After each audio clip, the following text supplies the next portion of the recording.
Hello and welcome to the Project Hope podcast for families and friends with a loved one in a group of high demand, high control. I am your host, Jennifer. A lot has changed since I first started this podcast, so I thought I'd add a little to the initial introductions and provide something that's more up to date. I work with survivors of coercive control one-to-one.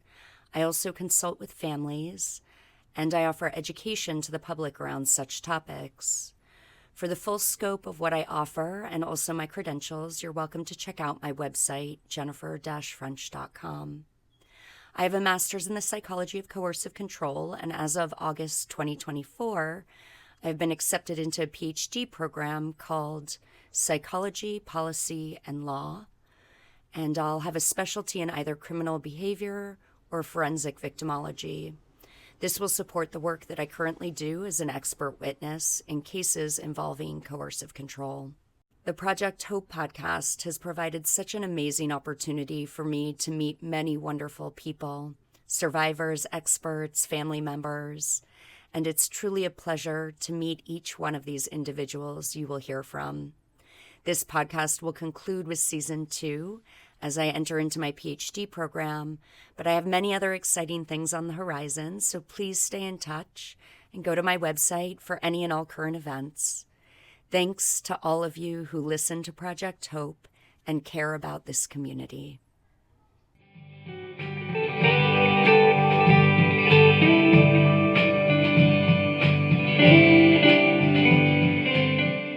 Welcome to episode 12 of the Project Hope podcast. We have a real treat today as I welcome Laura Hartzell Pitney. You may recognize her name as she's married to Joel Pitney, who you perhaps heard in episode 11.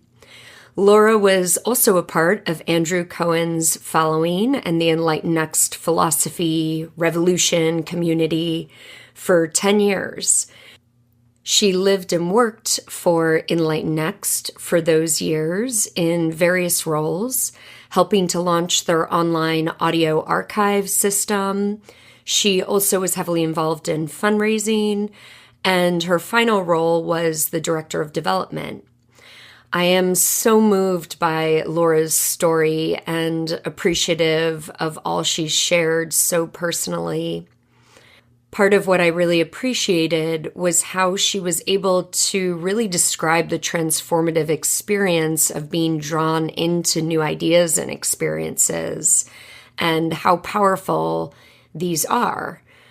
Laura does a beautiful job at sharing multiple anecdotes that string together a clear tapestry of one's inner process, the struggle along the way, and what keeps us tied.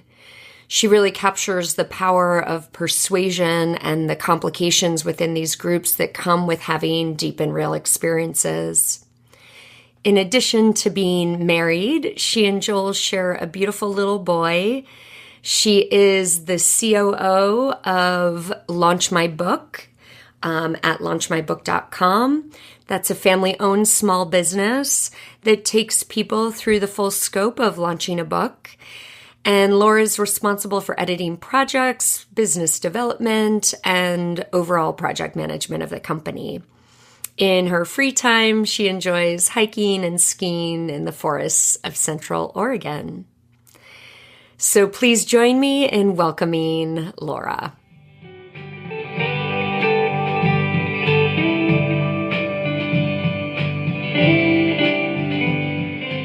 So welcome, Laura Hartzell Pitney. I am so grateful to have you with us on the Project Hope podcast today. Thank you. I'm excited to be here. Yes. So, Laura, I know that the audience through your introduction has a little bit of an idea of who you are and your affiliation with Andrew Cohen. But I'm wondering if we can begin by you just giving us a little kind of introduction to how you were introduced to the organization, what attracted you to it, and kind of how you got there initially. Sure.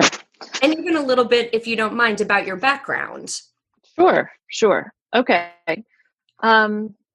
So I was raised in the South by parents who were not from the South. surrounded by a lot of religious institutions and people going to church. But our family did not. Yeah. My dad was in science, still is in science, and our household was very secular. And in college, I became friends with some people who, after college, met folks who were involved with Andrew Cohen. Okay. And one of those people became my husband. Yeah. So I was living in San Francisco, working at a nonprofit. My career has been in nonprofit for years. And I was studying dance, expressive arts therapy, pursuing that interest of mine, wanting to work sort of in the transformational fields with people in some regard. I was, kind of a sort of lost after college kind of kid, but, I had a well-paying job and I was pursuing higher education. So my husband actually started becoming interested in Andrew because he had always had spiritual interests. He had gone to India after college. He'd kind of always been looking for a way for him to have a spiritual life that made sense in our 21st century. And I didn't really have any interest in that as a secular woman, feminist. So, but at one point, he had been going on retreat. And at one point, he said to me, I can't talk to you about the thing that's the most important to me, the thing that's the closest to my heart.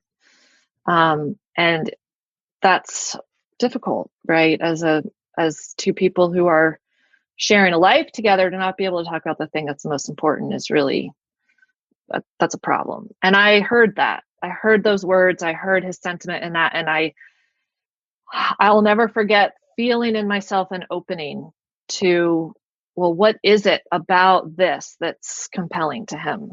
Yeah. Because throughout his involvement early on, I had an aversion to Andrew, to his personality, to the things he was saying. I would listen to audio tapes and see videos and try to understand. And I was also watching my husband be kind of miserable, sort of wrestling with ideas of ego and enlightenment. And I just didn't get it. I didn't even know what the word enlightenment meant, like the definition of it, So I had to start making a little bit more room in myself for what it was that he was exploring. And so, I mean, this is so fascinating to me that you also were kind of witnessing him in this process. Not only that, but you were trying it on a little bit yourself, and it just wasn't really happening for you. Okay, so this is fascinating to me. Yes. And this went on for about 5 years. Oh, wow. Okay. Mm-hmm. Mm-hmm. So I would say I saw Andrew Cohen speak at different venues, mostly bookstores, maybe 2 or 3 times, both in California and in Boulder, Colorado, where I moved with my husband so he could go to school. He was pursuing a master's degree. And I just felt strongly that Andrew was someone who I just couldn't relate to him. I did not like the things that he was saying. I didn't like the things he was saying about women, about how women were different from men, about how it was harder for us on the spiritual path, about, I just didn't like his personality. I didn't like anything about him. But interesting things started to happen for me when I was in Boulder.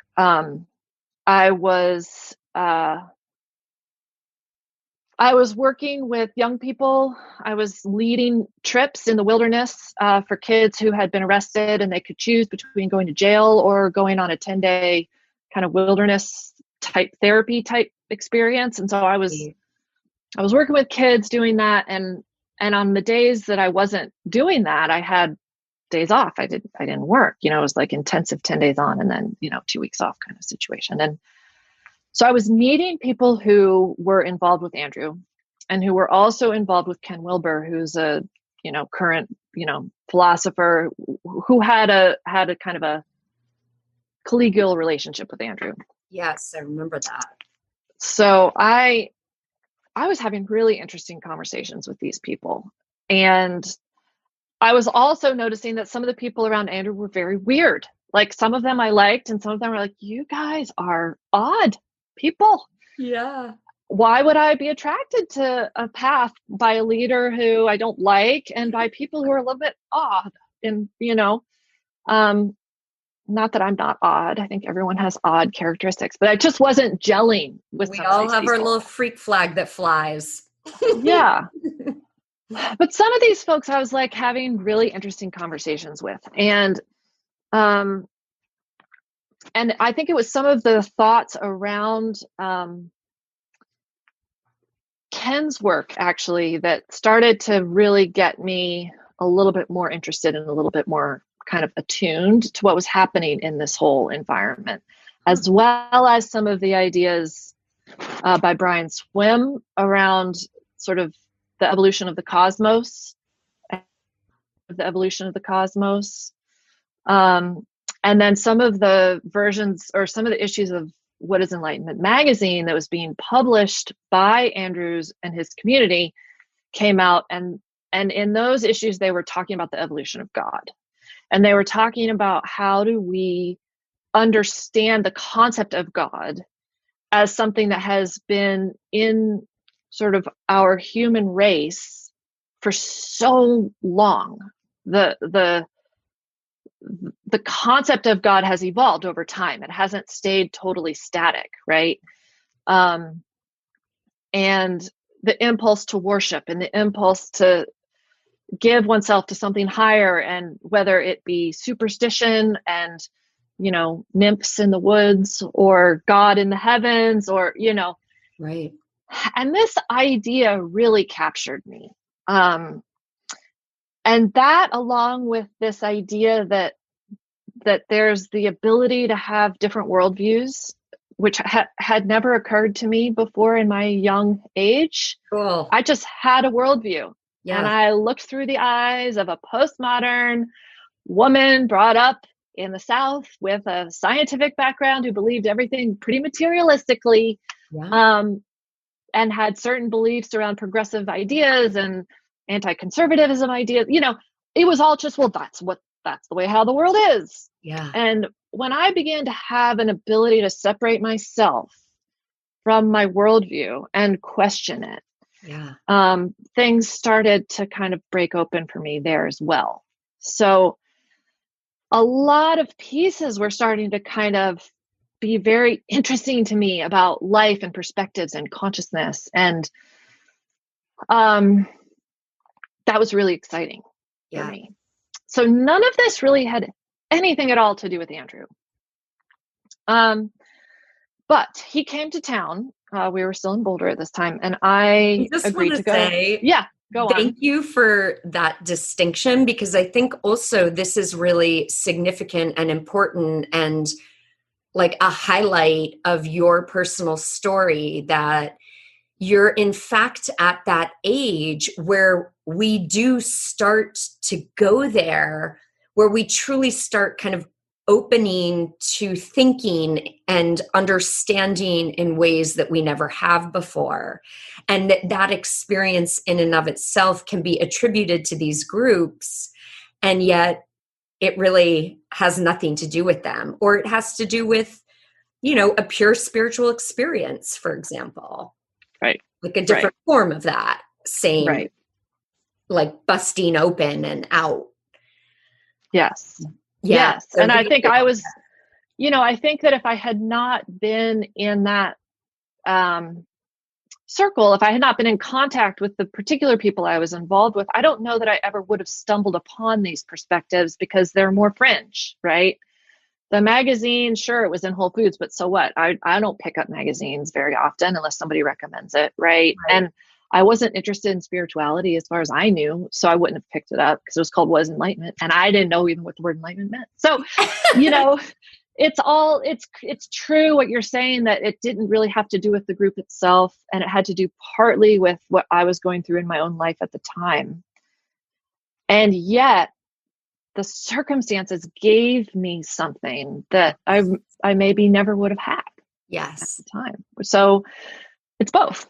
Yes. It's both. And so that's actually that kind of convergence, sort of the meeting of those things is important, because when I saw Andrew speak in Boulder, after kind of some of this was happening for me,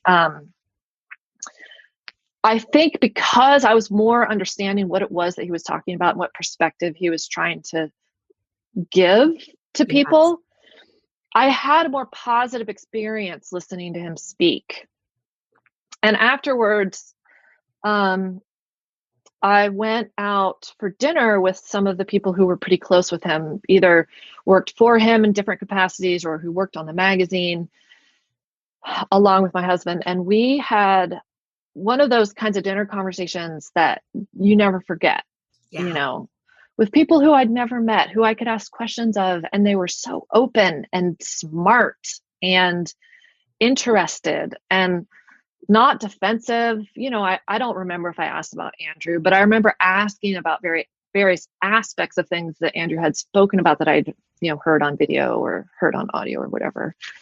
Like challenging some of those concepts. Yeah, or just wanting to clarify them because I had no idea what they really meant, and just feeling sort of this depth of ability to converse with people about deeply personal and interesting things. Yes. I feel like that's part of our meaning of life and true life experience, right? Yeah. And, it's not that often that you meet people and you feel this kind of deep connection. It's possible to meet, I feel, with people superficially in ways that are meaningful in their own way, but deep meetings are not that common. And these were just profound conversations. And I remember going home feeling really excited. Then probably about a year went by before not a lot really happened, for me in regards to this, but the very significant way that I came into Andrew's world, this is my own spiritual awakening. So I was in Boulder. I was not out in the field working. I was at home by myself. My husband was off on retreat with Andrew, along with everyone who I knew in Boulder who was part of that whole community. They were all on retreat for like 10 days or something, in the middle of winter. And I remember this was in the time of answering machines, where they broadcast through the house so you can decide if you want to pick up the phone or not. Yeah. And I got a phone call from my mother, and I literally have no idea what she was saying, but I felt it. Mom, if you listen to this, I'm sorry. It has nothing to do with you. I felt this rage come up in me. Yeah. And I wanted to pull the phone machine out of the wall and throw it across the room. And for no reason that there was nothing specific about that moment to generate that feeling. And I thought to myself, well, if my husband were here, or if any of my friends who are part of this, they would help me understand this. I could ask them, but they're not here. But I'm curious, what do I do? So what do? I hack into my husband's email. I find Andrew Cohen's email address. I send him a message on email, and it's probably one line. I don't know who this guy is. I'm sure he doesn't know who I am. Dear Andrew, I never hear you talk about rage. What does it mean? And what would you say about it? Kind of email, right? Yeah. What is he supposed to do with that? I don't know, but to me, it makes sense. So I send it off, and, nothing happens. And then about 24 hours later, I get this phone call from one of the people who I had dinner with a year ago. And he says, who are you? And I said, oh, I remember you.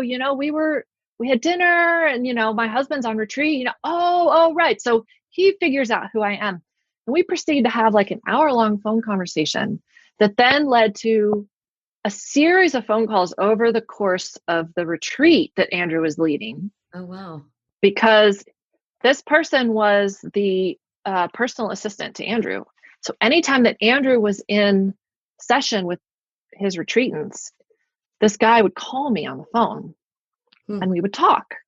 And I remember the thing that happened for me in sort of this series of kind of phone conversations and then in between moments when we weren't talking on the phone was me realizing that all of the choices that I had made in my life up until that moment, I had always thought were my own independent choices, free from any influences of anyone else in the whole universe, that I was fully 100% independent, right, in my ability to think about what it was that I wanted for myself. Yeah. And now let's think about this. I went to high school and I graduated, and then I went to college, and then I got married, and then I got a job, and all of these things that are just kind of the cultural conditioning that had been given to me about what it is the right thing to do with your life. Yeah. None of that's bad. But I realized that I wasn't as free as I thought, right? And that was so profound for me. And so then I wanted to... Because you were essentially realizing also from the reaction to your mom calling, that you in fact were functioning from certain wounds or ideas or concepts that were familial or... Well, yeah. And I wouldn't for myself use the word wounds, but concepts, absolutely. And yeah, and ideas and ways of being that were unconscious to me. Yeah. Right. That there are aspects of my being and choices that I've been making in my life that were conditioned and that I just didn't even have any awareness of. Right. I was just doing them. As is thinking the case with us all until we do have an idea. Exactly. You're either a robot or you're not. Yeah. And even if even if you have some degree of freedom in your thinking and freedom from your cultural conditioning, it is very, very hard to have awareness of those things, much less to act independently from the culture that you're in, whether it's your family or your society or whatever it is. And I just had never known that. Yeah. Right. There's psychology, right? I had been training to understand psychology, and I'd been doing therapy myself. I'd been doing therapy with others, so there's that layer of sort of self-awareness that one can have without being aware of your cultural conditioning and the deep things that are driving us to make the decisions that we make, right? Yes. And so I was just so excited. It was like all of the doors of possibility opened up to me. Yeah. In terms of life itself. Not just my own life, but life itself. Like what was possible in the universe suddenly shifted. And it wasn't just on one plane, the bottom dropped out and everything suddenly was possible. The highest possible place that you could ever go in your own being became possible. Yeah. And I just wanted to give my life to that. That was what I wanted.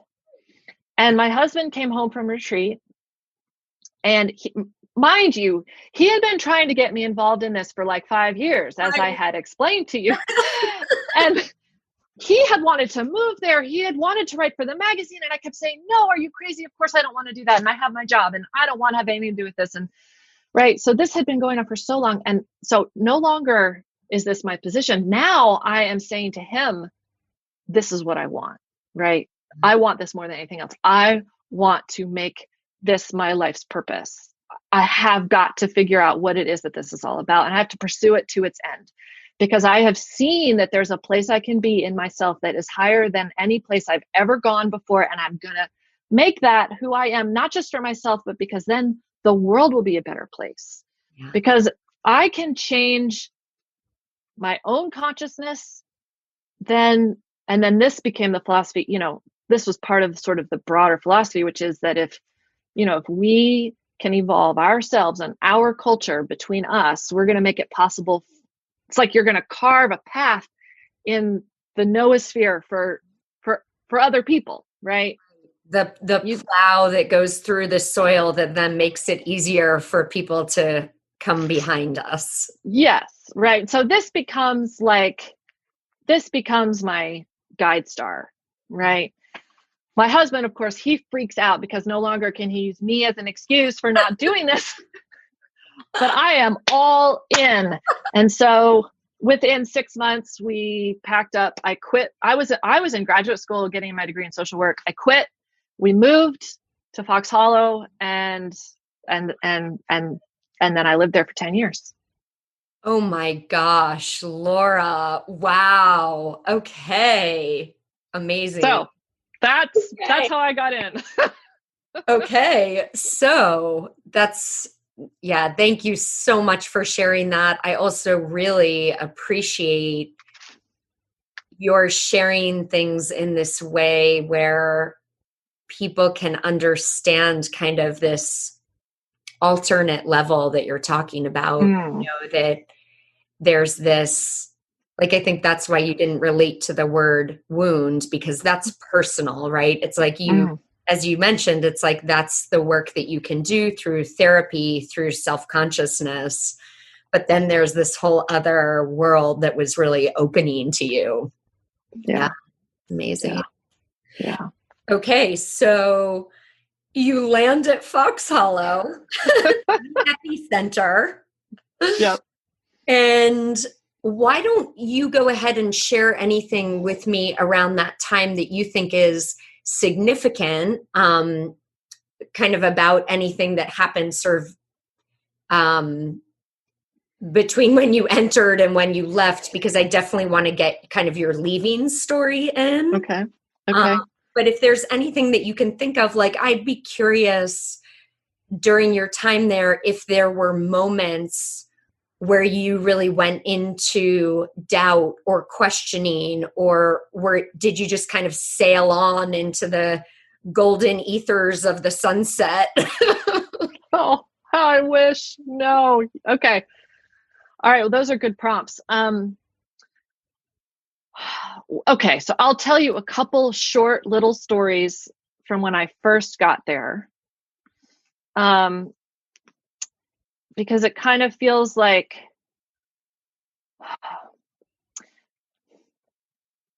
it's almost like if I had listened to those things then, I would have known where it would have all ended, right? A little bit. Yep. But not entirely, and I should preface it by saying I don't regret any of those 10 years because of who I am now. Yeah. I grew so much. However, Andrew, he was just an interesting person.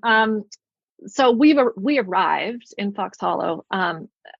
I have been on one retreat. I have never had a spiritual teacher. I've never lived in a spiritual community. I know nothing about the culture or what is expected or anything. I am just so thrilled that I have sold almost all of my belongings and arrived. We drove from Boulder to Western Massachusetts, and we pull up, and I just am, all I want to do is see everybody, and I want to see Andrew, and I want to I'm really excited. Yeah. And, we see a few people and then we don't see Andrew. I'm like, well, that's weird. I would have just run up to see him. Yeah. That's not what happens. Right. And then the next day we don't see him. I'm thinking, man, I gave up everything to be here. I haven't even seen him yet. Then the next day we get a message that we're in trouble because we haven't seen Andrew yet. Oh. And I'm like, well, damn, all I've wanted to do is see Andrew. This is not out of bad intention or fear. Everything in me just wants to see him. And why haven't I seen him? Yes. So it turns out you're supposed to put in a message with, the right person and then ask to be seen. But we're in trouble now, right? So now the tables are turned and I'm not excited. I'm just afraid. Yeah. And I find this, like, one of the things I had saved that I didn't sell was a gift from a dear friend of mine that was like a nautilus shell that had been fossilized in this big rock. Cool. And when you opened it, it was the negative on one side and the positive of the shell with this beautiful, like, pearly, flaky sand color in it. I mean, it was gorgeous. And I thought, wow, we're trying to evolve, right? So what more is symbolic of evolution than something like this beautiful fossil? So I don't have a gift bag around. I'm like in the middle of nowhere, and so I wrap it up in this beautiful cloth I had gotten from my parents from Japan that I also had saved, and I bring it with us to this meeting. Yeah. Kind of as like oh my God, you're my guru and I've just moved here and I should have seen you and I wanted to see you, but I didn't see you. And now I'm in trouble in here, My offering. My offering, right? So I felt, so I tell that story partly because a lot of things about life in life with Andrew was like that, where you were kind of always on your back foot a little bit, trying to know whether you're doing it right or not. And what were the rules now? Because the rules changed and you didn't know it until it was too late. And I think that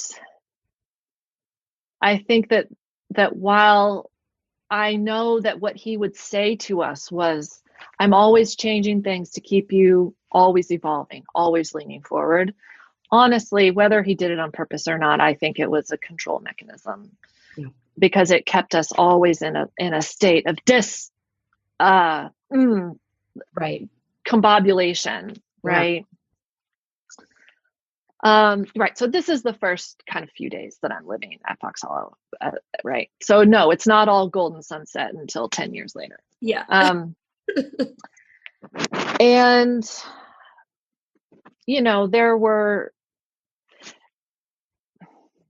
there are so many stories. My husband and I, who I had moved there with, ended up kind of on Andrew's recommendation, but also based in part on my own desires.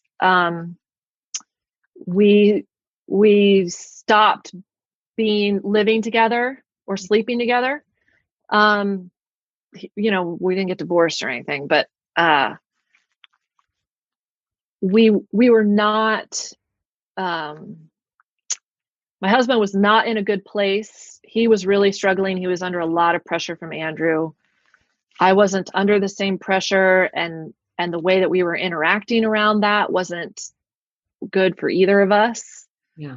I didn't know what to do, and I went to Andrew for help. I was like, what do I do? Right. And he said, well, maybe you guys should spend some time apart, and why don't you guys talk about it? And we did. And so we did. And every year we were supposed to think about whether we wanted to get together or stay apart. And one year I wanted to, and my husband didn't. And then the next year my husband didn't. And it was kind of like, so 4 years, I think, total, we didn't live together or sleep together. But we would go on family vacations. And I remember for the first 2 years, we would try to pretend like we wouldn't tell our parents what was going on. We would sort of, as far as they knew, we were still together. Wow. So on family vacations, we would try to find the one bedroom in the basement that had the 2 single beds instead of the double bed, that kind of thing. And how did you actually feel about each other, as friends at that time? Did you still have a friendship where you? Yeah, we got along. We got along very well. Yeah. We didn't spend a lot of time together because that was hard emotionally, but when we were together, there was no animosity. It wasn't like that there were bad feelings or anything. Yeah. So then may I ask, did you guys decide to split up before? At some point we will save the you and Joel story because we know that you and Joel are now married and were married. I don't actually know if that happened within the organization or not. Later. So my ex-husband and I ended up deciding to come back together in the context of Andrew's community with Andrew's blessing. And it was glorious. We talked about it. We wrote to Andrew. I don't remember if we spoke with Andrew, but Andrew said, sure, that sounds good. And then we decided to plan a big celebration, kind of to honor the whole community. And everybody got together and we did cheers with champagne. And then we went away for a few days together. And it was amazing. Like, our relationship was better in the 3 years after having been apart than it had been our entire marriage. It was incredible. Our communication was awesome. Our sexual relationship was awesome. Our friendship was awesome. It was really great. Neat. And,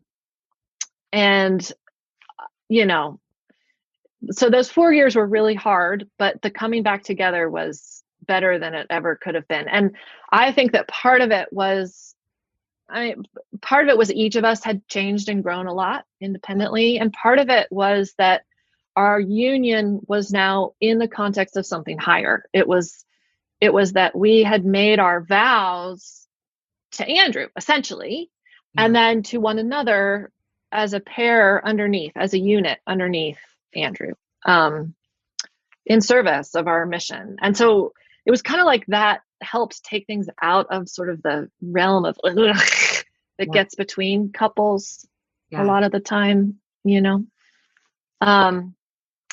so we were together. And then sort of in regards to your question about, did I ever have thoughts of leaving? This is where things started to really get difficult, because I don't remember the exact timing, but I would say maybe a year after my husband and I got back together, he and I remember had a conversation, because he was doubting being there. And I don't remember the circumstances, but he was very close with Andrew. He wrote for the magazine. He spent a lot of time with Andrew personally outside of the work on the magazine. And I think that he was just seeing and hearing things that were making him feel like that there was a lack of integrity between Andrew as the person and the figure, sort of who he represented as the head of this institution and this organization. And interesting. And may I ask, because of the timing of all of this that I'm just kind of calculating in my head accurately or inaccurately, now, was your husband kind of part of, Joel kind of describes how there was a real direct inner circle. Then there was kind of a secondary inner circle that maybe Joel and other people were in, but there was kind of this first rung of people who originally were kind of with Andrew. And I'm wondering if your ex was a part of that kind of rung. He wasn't part of that highest rung of students, but he had very close interaction with some of them because of being on the magazine. Yeah. Oh, and okay. Right. And in some ways, the level of intimacy that the staff of the magazine had with Andrew sometimes even surpassed, I think, that of those who weren't in that magazine circle. So it was sort of like in its own world. Yes. A little bit.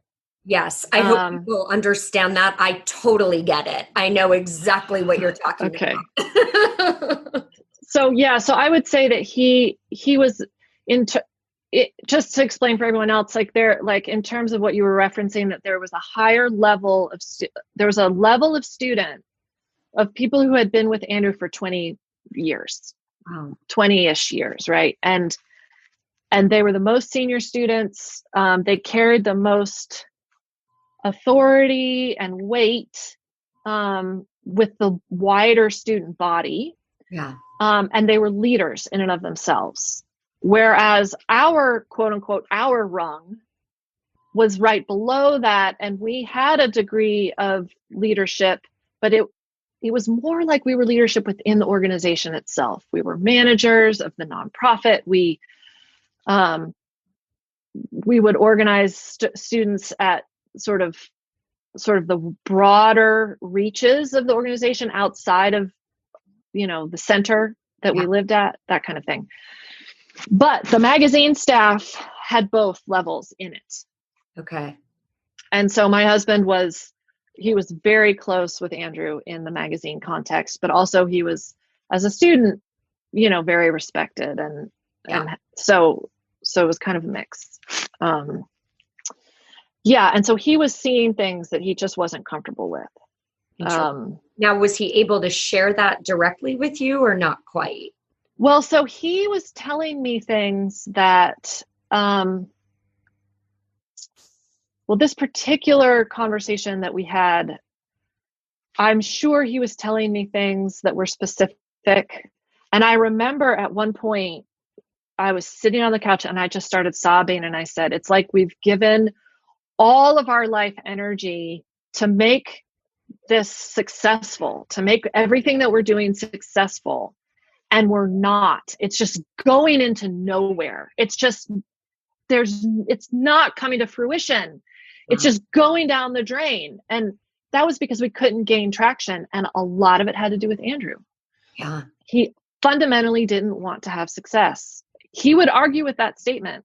Right. But he undermined our success at every turn. And at that time, I was working in the development department. And so I was seeing a lot of things, a lot of decisions that he was making that were undermining our ability to move forward. And I was so frustrated. And it was kind of like this conversation, something cracked in me and I saw clearly for a minute what was happening. Oh, wow. Okay. And then I immediately slammed the door shut and I said, that's just the ego talking. Yeah. And I am not going there. And you cannot ever, do not threaten to leave again, because we are married and we're together in this. Yeah. And you cannot do this to me, basically. Which may have been a second conversation. I think that was one conversation. And then maybe there was a second conversation where he kind of threatened to leave again. And I said, you can't do this to me again. Don't. And then ultimately he did challenge Andrew directly in a meeting with a lot of people. And he did it very respectfully. And I give him so much credit. Yeah. So much credit for what he did. And he was pushed out. He was basically excommunicated. Wow. I mean, within 24 hours, he was out. Yep. And because of my position, I did not understand where he was coming from. And he made a decision to leave the property and go back to California.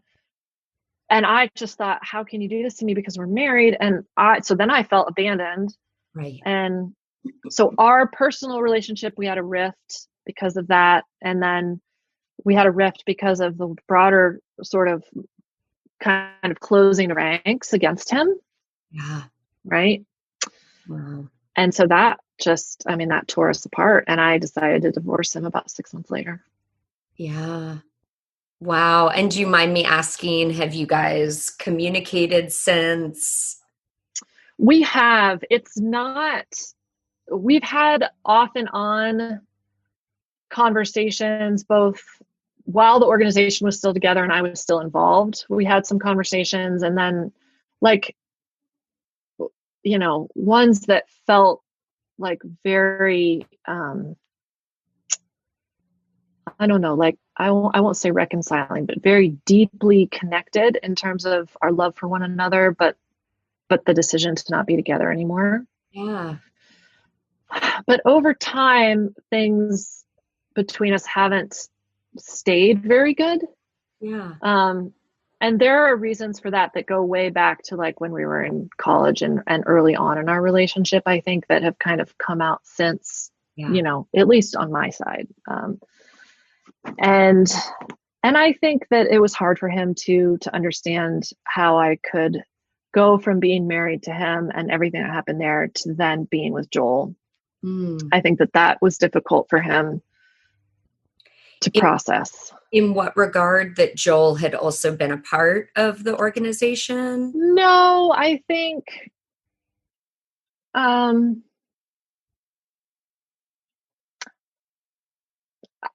maybe that I hate to speculate on his feelings about it, but my sense is just not really being ready for me to be in another relationship.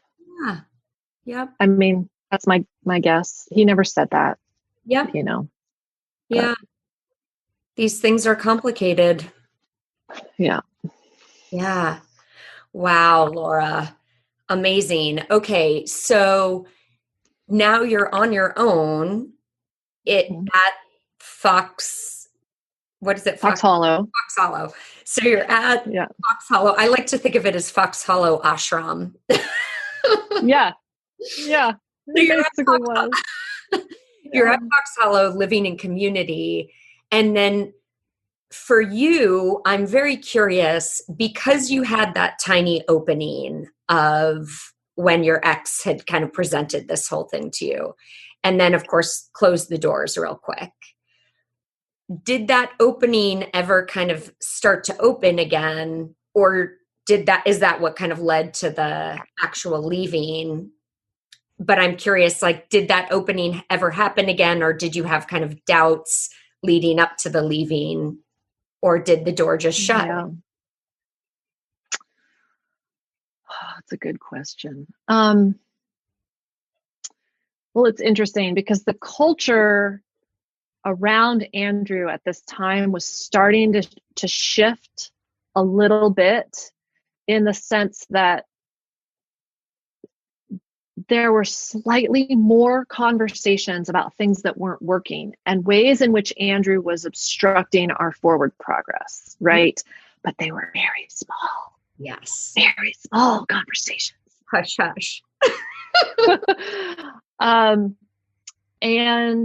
But nonetheless, when something like that happens, the people who are in it really notice. You notice and you start to feel more like ownership over things, as though you're being drawn into helping with the decisions or the movement forward, right, of the vision. Yeah. Yeah.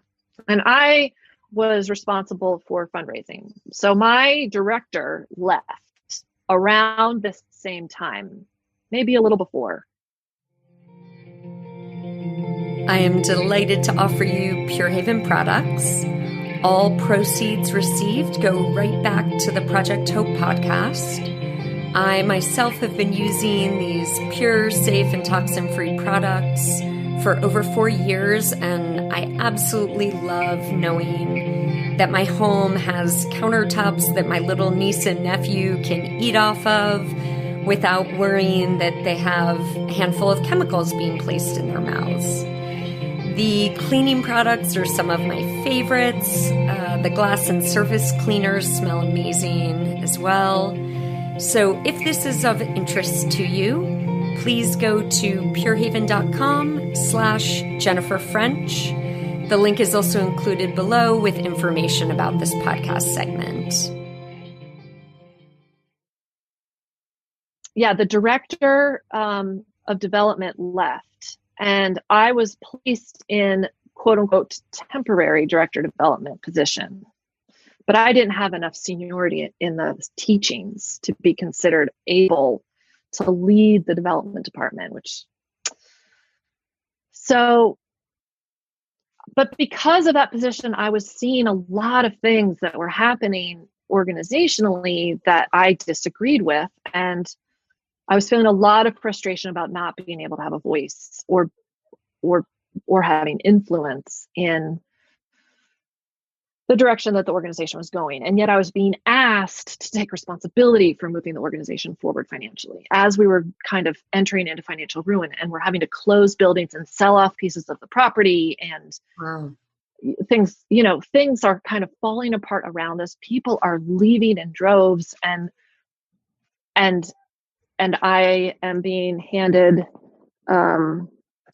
sort of the expectation of turning things around without being given the authority. Yeah. Right. So that was a very difficult situation.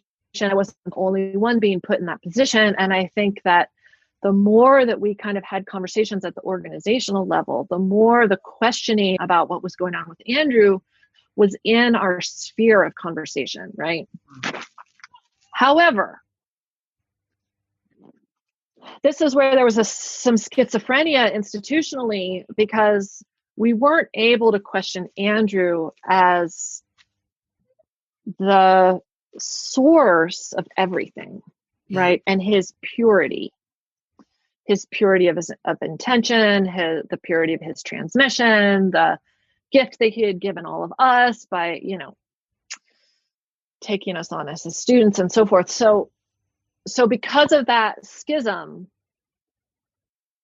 in our culture, I embraced that myself, right? So while I would allow myself permission to even question Andrew to his face in regards to development, my evolution as a student, right? My degree of enlightenment, or the degree to which I was living up to what I had seen as my own highest potential. This is how we would kind of talk about that. It's like they were in two different worlds almost. And so if I was struggling in the teachings, or, that didn't have anything to do with Andrew. It was all about me. Yeah. Right. So did the door open? Well, I mean, I was frustrated, but I still wanted to pursue my higher self, right? And I still thought of Andrew as being the way to get there. Yes. And it is. And go on. Oh, well, I was just going to say that there's a little aside that I want to put in here and I don't remember where exactly in time this happened, but I had another reference point for myself about sort of the potential of what was possible and what I wanted to make happen that I think kept me rooted, which was that me, along with like 7 or 8 other women, had a several months long experience of working together and being together with no boundaries. It was like the teachings had come fully into life between us. Yeah. The level of trust and transparency and inquiry and support and love, and it was unreal what we were sharing together. And I mean, we were on fire. We were like, this is it. This is why we are doing this. And we just want to share this with the world. Right. Yes. And over time, for a lot of reasons, that collapsed and didn't maintain itself. But it was a reference point for me. A reference point into there is something undeniably real and good. That it is possible for human beings to be together in a way that is beyond all of the things that keep us separate. Yes. All of the ways that we hurt one another and tear each other down and limit one another and criticize one another and hold ourselves separate from one another. All of those things we each do that create those dynamics between us. It is possible, and you don't have to work through anything, and you don't have to have therapy, and all you have to do is just put down your weapons and be together. And the glory of life, it just kind of is coursing through you and between you. And you're like, what is going on? Like, anything is possible. Yeah. Right. So that possibility actually, like, it came alive. It wasn't theoretical anymore. Yeah. Right. And so then I knew, like, well, okay, we can do this. So we have to keep going, guys. We can't stop. Even if we have obstacles, even if we forget, even if we screw up or whatever it is, like, we can do this, and let's figure out how to stabilize it. Right. Oh, yes. And there really is nothing more powerful than one's own experience, because that's when things become undeniable. Mm-hmm. It's like, whether it's a spiritual experience, a connected experience, a transcendent experience on different levels. It's like, if you have that yourself and it is real, you know it. And that's that. Yeah. Yeah. Yeah, and thank you for just describing that, because I think that's also so helpful. Like this moment where you're describing that sisterhood, I so relate to it and feel it myself. And those are some of the moments where I can actually feel a little sad and longing for Totally. community, because we truly did live that. And maybe it wasn't all the time, every second, but knowing that that really is real and possible. Yeah. Yeah. Yeah. Okay. So, Then, so that was my, so all of this is kind of the circumstances for me. Um, but,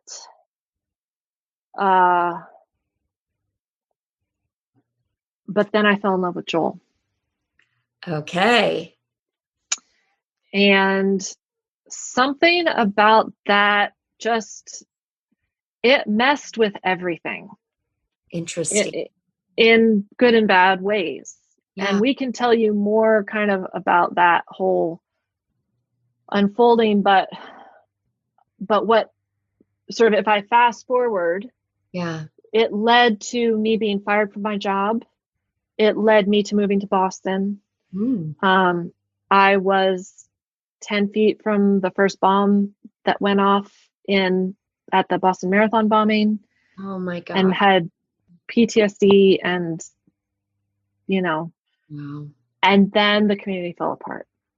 Wow. Now, were you still a part of the community even with this Boston move? Mm-hmm. I was living on the living room floor of my friends in the Boston community. Yes. So I knew nothing about anything that was going on regarding the senior level students, trying to have Andrew kind of come to grips with what it was that he was doing. And I mean, I just knew nothing. And then all of a sudden, like a month or so after the bombing, one of the folks came down and said, you guys, something's happening, Wow. it's starting to crumble. And then just everything unraveled, within a period of weeks. And what would you say was the reason? I mean, I feel like you kind of gave us that, and through Joel's story, we obviously know some of it, but it sounds like. I mean, I would say for me, and I think that I cannot speak for why it was that everything unraveled so quickly for everyone, but I think that for me, the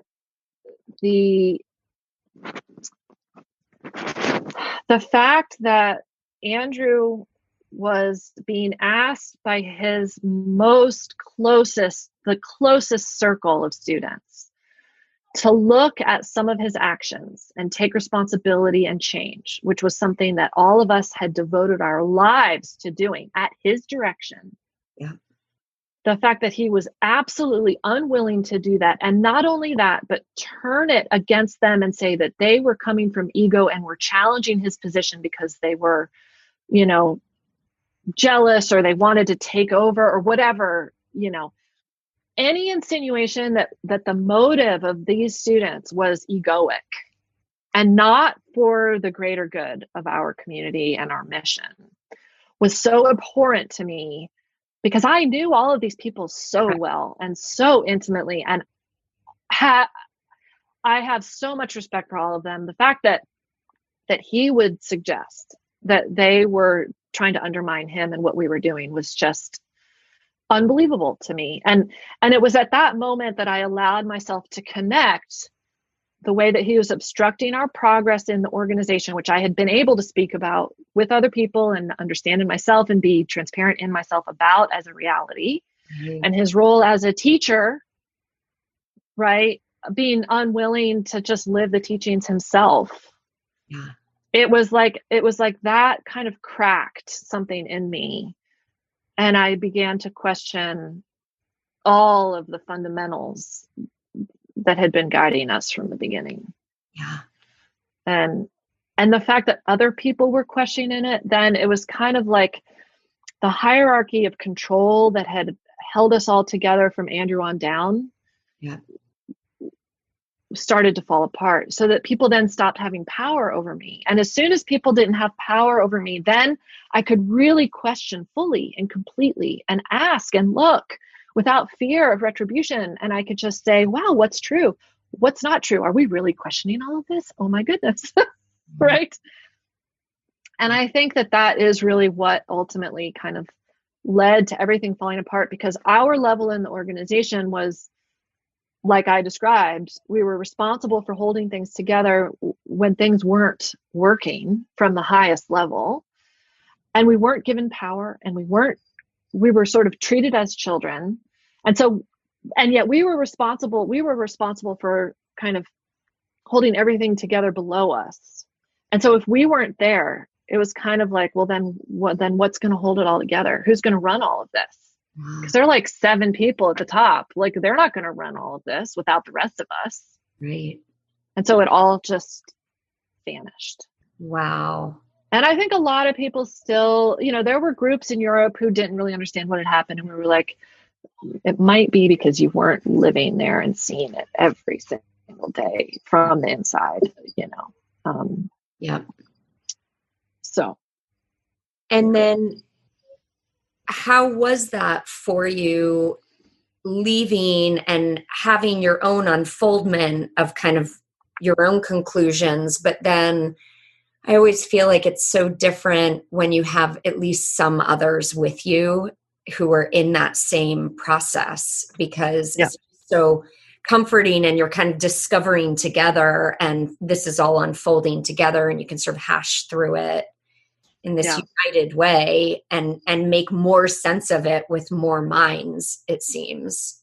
Mm-hmm, mm-hmm. It was really important. And I think is a big characteristic difference between me and my ex-husband, for example, or anyone who was pushed out before the whole thing collapsed, right? Because they had to process all of it individually, and with wondering if it was them or was it us or was it, and like having to sort that out yourself without a lot of support.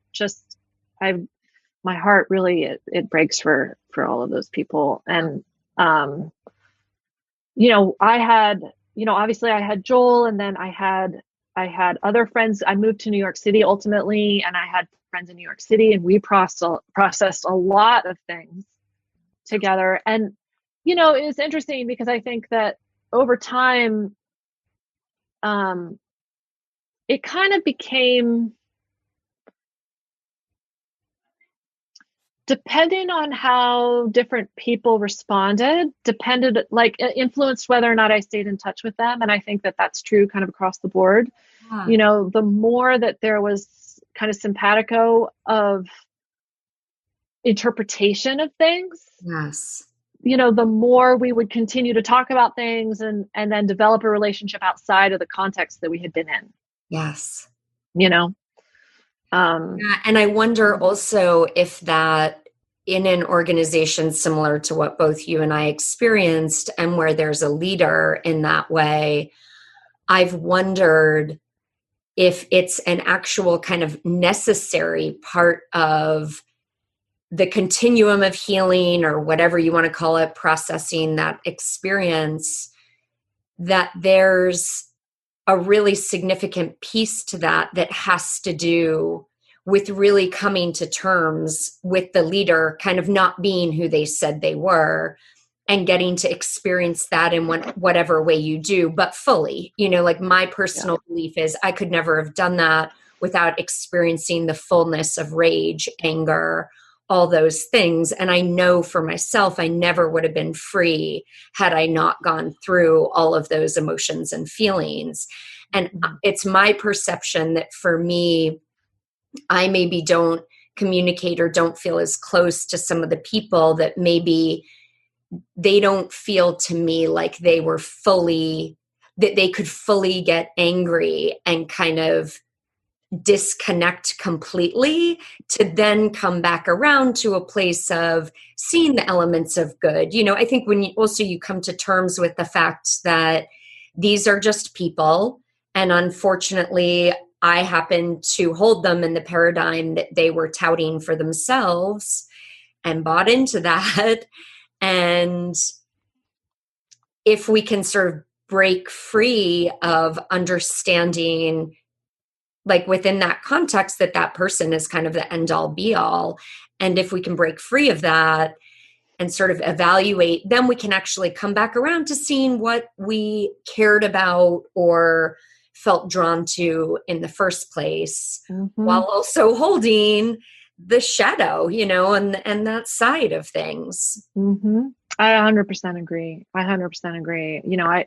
The way that Joel and I would sometimes talk about it is that if we felt that anyone was like protecting Andrew in the way, or protecting their former relationship with Andrew in any way, then there wasn't freedom to just criticize and question and tear it down, and then do what you're saying, appreciate, the parts that we each got from him, and that he genuinely did give to us, but while at the same time recognizing that he did really horrible things, right? That I probably don't know that I will ever forgive, right? But for me, it was very important. And, what I was able to do, and that was very significant, I think, in my own process, was that I, with a friend, went to Fox Hollow and met with Andrew. And I said, I want you to know that I am not your student anymore, that you were my teacher. And I, when sort of in sort of the way that he talked about it, and that I think a lot of sort of teachers in his tradition talk about it, is that the guru-student relationship is eternal. Yeah. Right. So your souls are bonded. And I had to say to him, we aren't anymore. Yeah. I had to reclaim.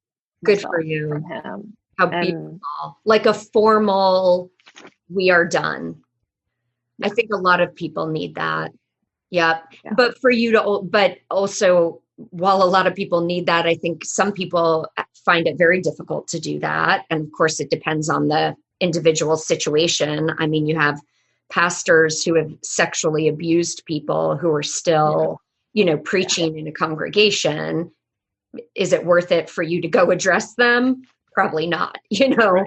Exactly. So I want to respect that other people definitely have different experiences, but that's so beautiful, because it really is. And I think that's actually addressing at the core what it is that I'm trying to get to with that anger piece. It's sort of like one has to completely sever all loyalty.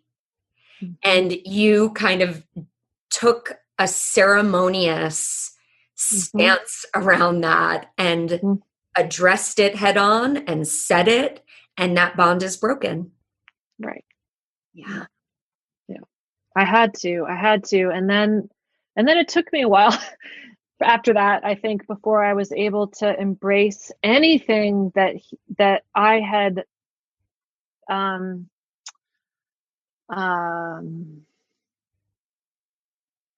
the parts of me that grew because of the time that I spent as his student. Yeah. I had to find a way for them to be mine. Yes.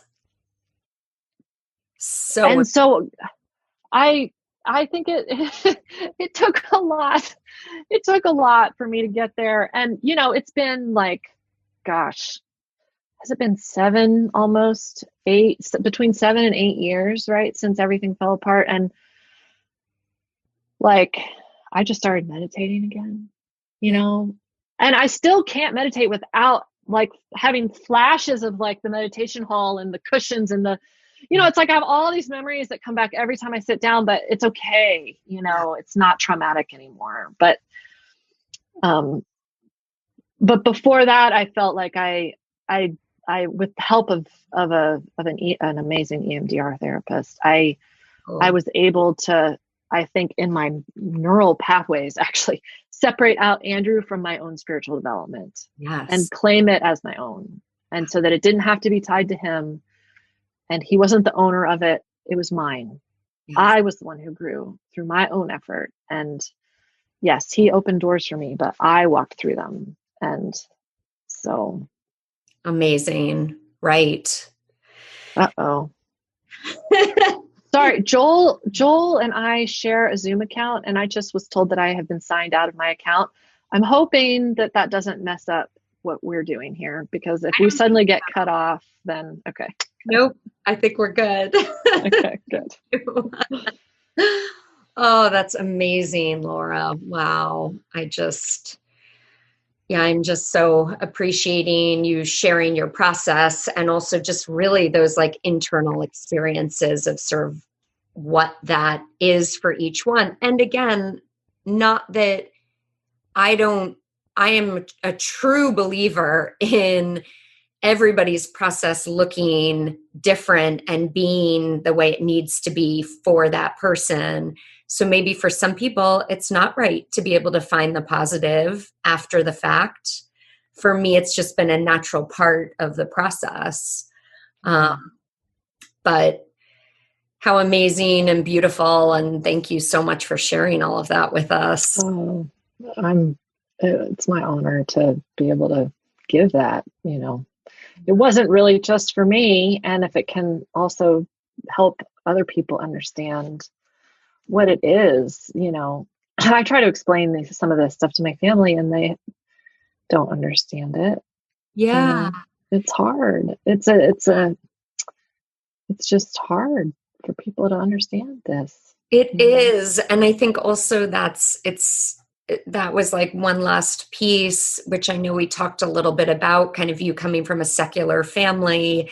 And I think you really have something to offer here, because it's not that people always get out of these scenarios and then everything's hunky-dory because the family is completely supportive, the friends are totally supportive. It's like you find the support where you can and forge ahead, as we do as humans. Yeah. And, my own family, I was very fortunate that they made the decision not to do any kind of intervention with me. Had they thought they were approached with the idea by my ex-husband's family, and oh, wow. And they decided that it wasn't the right thing for them, that they just wanted to find a way to stay in touch with me and stay close with me as they could, even if they didn't understand. Yes. Hold on, Kitty, you gotta go. You gotta go outside. And in the end, do you feel that that was best for you and for them in terms of your relationship? I mean, it's always hard to know, but my guess is yes. Unfair question. Yeah, I would say probably yes, that if that the choice that they made enabled me to stay in touch with them. Yeah. And communicated something to me that let me know that when everything fell apart, that they were there. Yes.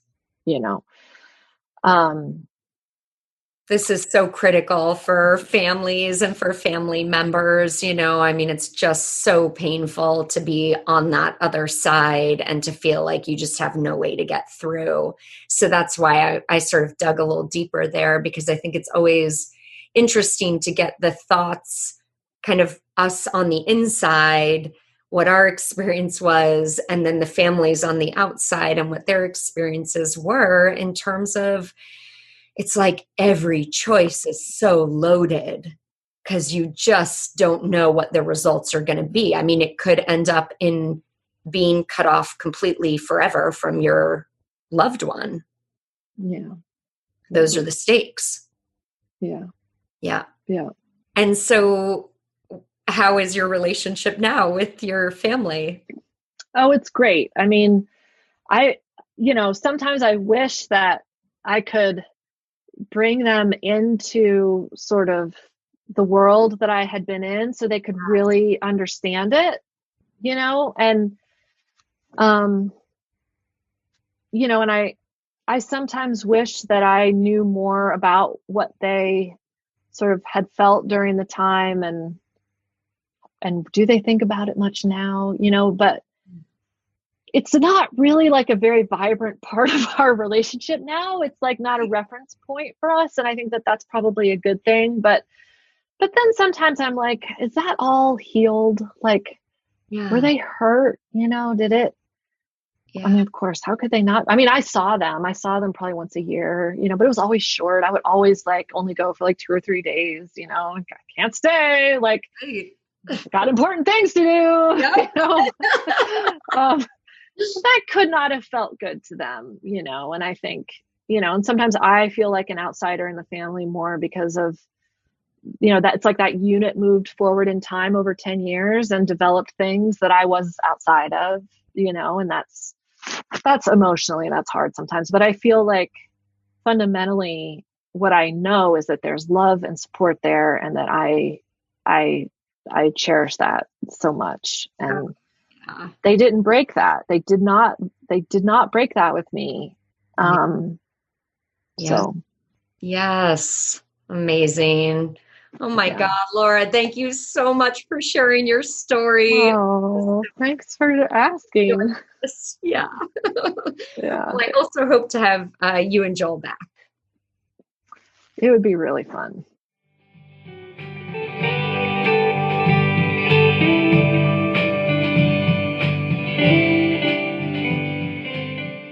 And I thought that I would take just a little bit of time in this outro to share something that's a little more educational in content.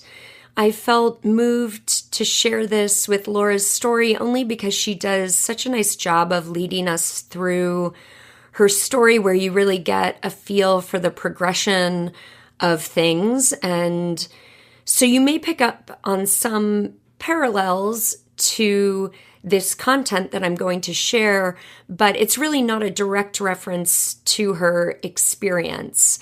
What I'm hoping is that this may be helpful and provide some insight for those learning about these group dynamics and thought reform in general. So I'd like to share with you all a little bit about Edgar Schein's 3 stages of attitudinal changes that take place within a group environment and the thought reform process. These are taken from Margaret Singer's book called Cults in Our Midst, and I'm sure many of you have come across this book. It is incredible. It's a resource that was one of the first resources really made popular and out there in the public as an educational tool. So it is jam-packed with lots of amazing information, and I highly recommend it. But much of what I'm about to share is really taken directly from her short summary of these stages of Edgar Schein's philosophy around this. So he was a psychologist, and he came up with these 3 terms representing the 3 stages of thought reform, called unfreezing, changing, and refreezing. Unfreezing is the first stage, and this takes place when your past attitudes and choices, your whole sense of self and notion of how the world works, are destabilized. And this typically happens by group lectures, personal counseling, rewards and punishments, and other exchanges within the group.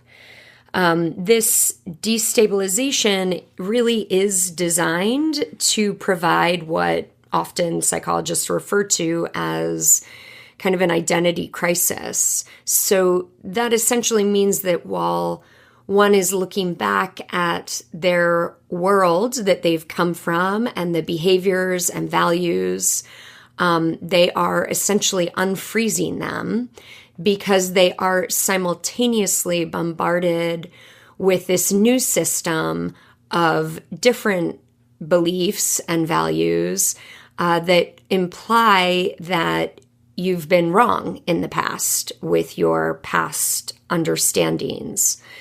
So this process essentially makes an individual uncertain about what's right, about what to do, and which choices to make. So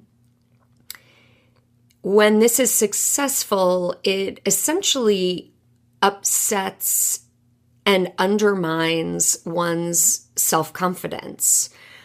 It also makes an individual more open to suggestion and more dependent on the environment for cues about right thinking and right conduct.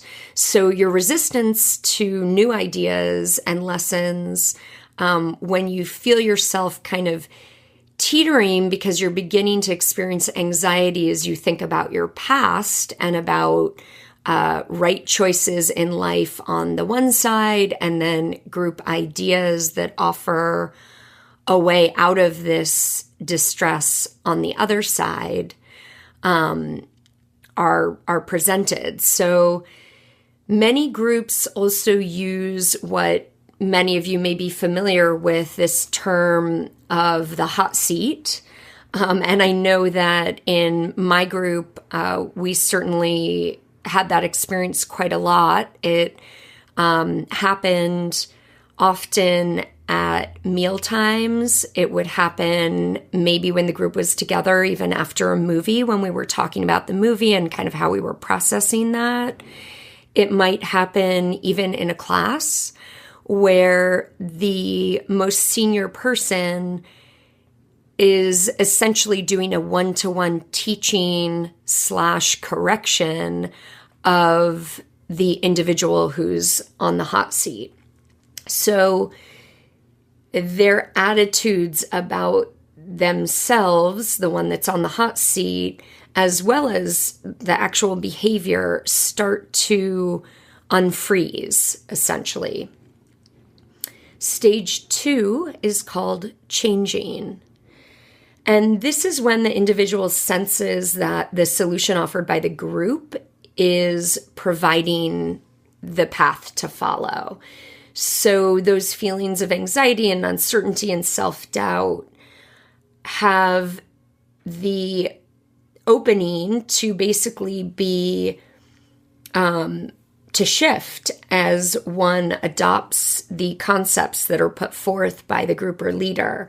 And so in addition to that, the individual is also observing the behavior of the longer term members and, in fact, even emulating their ways.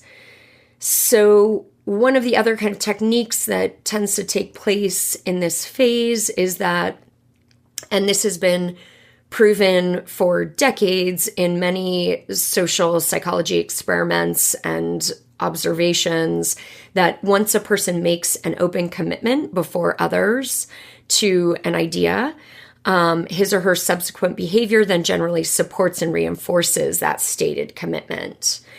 And that is often a technique that is used within these groups. So as you can imagine, if you spend enough time in any environment, you'll develop a personal history of experience and interaction in it. And when that environment's constructed and managed in a certain way, then the experiences, interactions, and peer relations will be consistent with whatever public identity is fostered by the environment, and will also incorporate the values and opinions in that environment that are promoted. So as you engage in like cooperative activity with peers in an environment that you don't realize is artificially constructed, you don't perceive your interactions to be coerced. So when you're encouraged but not forced to make verbal claims to, like in some form, truly understand the ideology or claim, transformation, that you really are committed to these ideas or have had an experience of the transformation, then these interactions with your peers will tend to lead the individual to conclude that they hold beliefs consistent with the actions. In other words, you basically think that you came up with the belief and behavior yourself. So peer pressure is very important in this process. It's based on this whole principle that if you say it in front of others, you'll do it. Once you do it, you'll think it. Once you think it, especially in an environment that you don't perceive to be coercive, you'll believe that you thought it yourself. The third phase here is refreezing. And this is when the group reinforces in the individual the desired behavior with social and psychological rewards and punishments, unwanted attitudes and behaviors with harsh criticism, group disapproval, social ostracism, and loss of status. So what happens as a part of this process also is that often people are beginning to enter into a mentality of not questioning the authority of the guru or leader or trainer. And the more that an individual displays the group approved attitudes and behavior, then the more the compliance is interpreted by leadership as showing that you now know that your life before that you belonged to was essentially wrong, and that your new life is the way. So this is really the phase in which you have bought in and believe that this is the way and most often the only way. Certainly within a group that is exhibiting thought reform techniques or coercive control, groups that become abusive, such as extremist groups and cults. So the other thing that I wanted to just mention here, I mean, thought reform is so subtle and fluid and insidious, and as Singer says, it is sometimes really hard to identify, particularly for the individual that's new to it, and certainly those that are overly idealistic or just idealistic.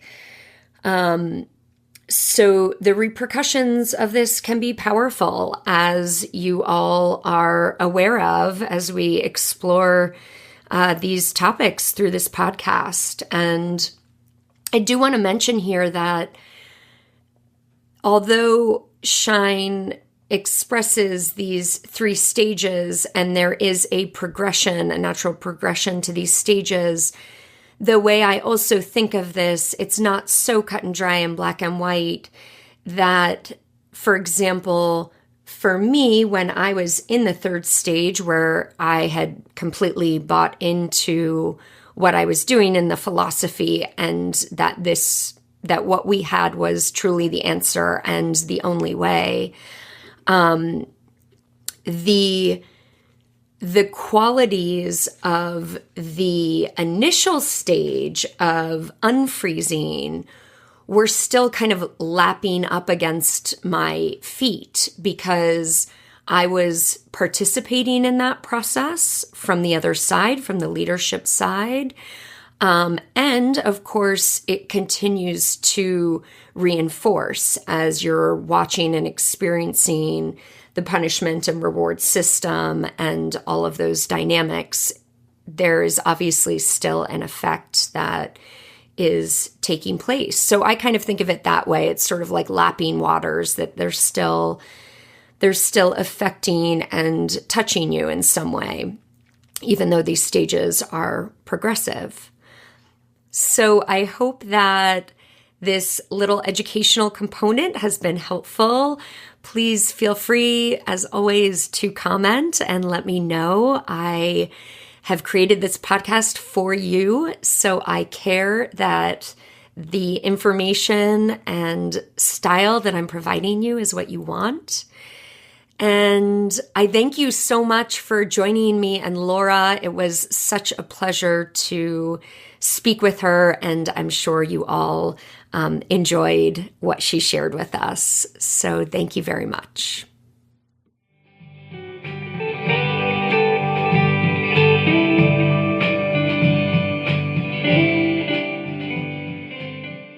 Thank you for listening to this episode of the Project Hope podcast. If you enjoyed it, please feel free to subscribe and comment. You can always get in touch with me at jennifer-french.com. And please let me know any specific topics of interest. And of course, I'm always interested in your stories, whether you've left an organization of high demand, high control, or if you're an individual struggling with the knowing that someone you love is in such a situation. I am here for you. Think critically, take heart, and be free.